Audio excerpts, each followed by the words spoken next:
So Telangana రైతాంగానికి రుణమాఫీకి సంబంధించి మరొక అప్డేట్తో మీ ముందుకైతే రావడం జరిగింది.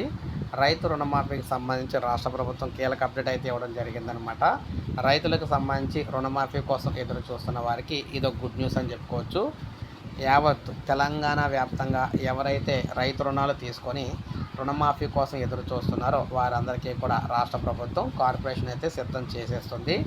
సో రైతు కార్పొరేషన్ అయితే ఏర్పాటు చేస్తున్నారు. ఈ రైతు కార్పొరేషన్ ద్వారా రుణాలు అయితే మాఫీ చేయబోతున్నారన్నమాట. ఇది ఒక గుడ్ న్యూస్ అని చెప్పుకోవచ్చు. ఎందుకంటే రైతులకు సంబంధించిన రుణాలన్నీ కూడా మాఫీ అయితే కాబోతున్నాయి. ఈ రుణాలు మాఫీకి సంబంధించి చూసుకున్నట్లయితే రాష్ట్ర ప్రభుత్వం ఎంతో ప్రతిష్టాత్మకంగా భావించి ఎట్టి పరిస్థితుల్లో రుణమాఫీ చేసి తీరాలని చెప్పేసి కృత నిశ్చయంతో అయితే ఉంది. ముఖ్యంగా రేవంత్ రెడ్డి గారు దీన్ని ఒక ప్రతిష్టాత్మకంగా తీసుకున్నారు. రుణమాఫీ చేస్తేనే సో కాంగ్రెస్ ప్రభుత్వం నిలబడుతుందని వారికి కూడా తెలుసు. ఆ నేపథ్యంలోనే దీనికి సంబంధించి సో సీరియస్గా యాక్షన్ అయితే కంటిన్యూ అవుతుంది. తొందరలోనే రుణమాఫీకి సంబంధించిన అకౌంట్లు అయితే మాఫీలు అయితే కనబడతాయి అన్నమాట ప్రతి ఒక్కరికి. సో ఇదైతే గమనించవచ్చు. ఒక లైక్ చేయండి. లేటెస్ట్ అప్డేట్స్ రావాలని దీనికి సంబంధించి మరొక వీడియోలు అందిస్తాను. సబ్స్క్రైబ్ చేసుకోవద్దు, మన ఛానల్ సబ్స్క్రైబ్